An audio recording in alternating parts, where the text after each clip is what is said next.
देख रहे हैं लाइव इंडिया हर पल और मैं आपके साथ रवीना आरजू। तो बढ़ते खबर की ओर बता दें कि आबकारी नीति मामले में दिल्ली के पूर्व मुख्यमंत्री सिसोदिया को 17 महीने जेल में रहने के बाद जमानत मिल गई है।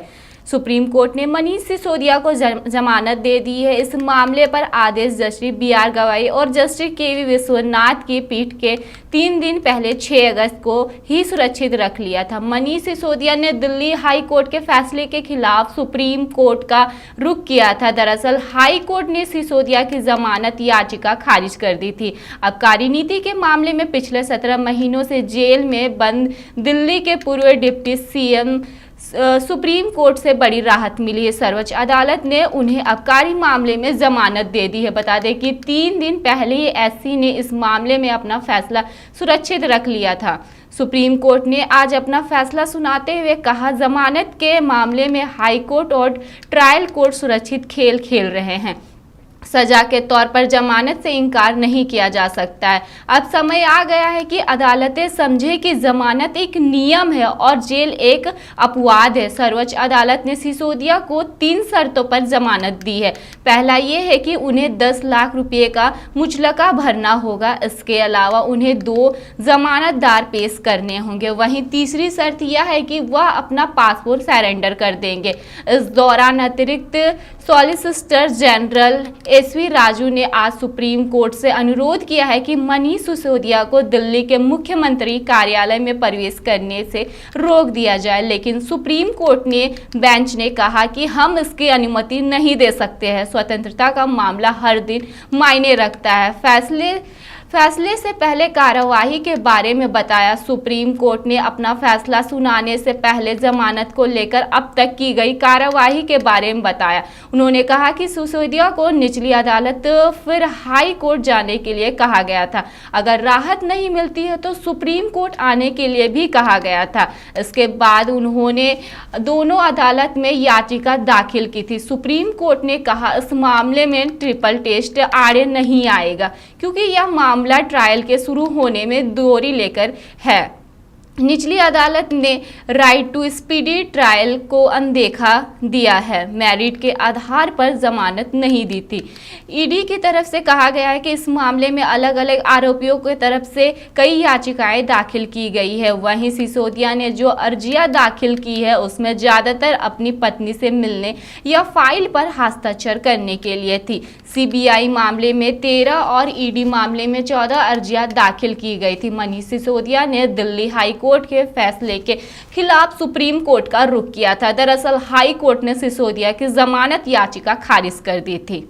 बता दें कि मनीष सिसोदिया के जमानत पर सभी नेता अपनी अपनी प्रतिक्रिया दे रहे हैं। डाले एक नजर।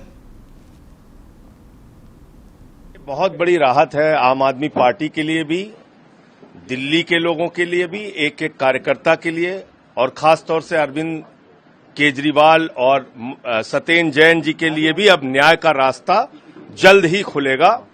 मुझे पूरी उम्मीद है जो 17 महीने मनीष सिसोदिया की जिंदगी के बर्बाद हुए उसका हिसाब क्या देश के प्रधानमंत्री देंगे? जो 17 महीने दिल्ली के बच्चों के बर्बाद हुए, एक योग्य शिक्षा मंत्री के रूप में जो सेवाएं मनीष सिसोदिया दिल्ली के लोगों को दे सकते थे, उसका हिसाब कौन देगा? आज मैं प्रधानमंत्री जी से पूछना चाहता हूं, आपका मकसद, बीजेपी के लोगों का मकसद सिर्फ एक है, विपक्ष के नेताओं को पकड़ पकड़ के जेल में डालो। मनीष सिसोदिया के घर से 1 रुपए बरामद नहीं हुआ था। उनके कोई प्रॉपर्टी नहीं मिली, कोई गहना नहीं मिला, कुछ नहीं मिला। आपने 17 महीने जेल में रखा। और ED हमेशा तारीख पे तारीख लेती रही, समय मांगती रही, मामले को टरकाती रही। आज उन सब चीजों पे विराम लगा है और सिसोदिया जी बाहर आएंगे निकलकर। बहुत बड़ी खबर है हम सबके लिए। कोर्ट ने कहा कि आधिकारिक ड्यूटी भी अपनी कर पाएंगे। एक झूठे केस में फंसाकर जेल में रखा गया। आज का दिन भारत के इतिहास में, भारत की शिक्षा व्यवस्था के इतिहास में जाएगा कि उस शिक्षा क्रांति के जनक की आज बेल हुई, आज सच्चाई की जीत हुई, शिक्षा की जीत हुई, दिल्ली के बच्चों की जीत हुई।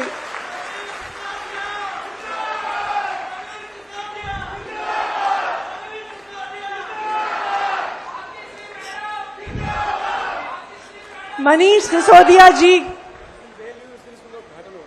और जिस दिन मनीष सिसोदिया जी की बेल हुई, आज उन्हीं के द्वारा एक स्कूल जिसका उनके द्वारा शिलान्यास हुआ था, आज उसका उद्घाटन हो रहा है। तो एक जोरदार जयकारा मनीष सिसोदिया जी के लिए लगाएंगे।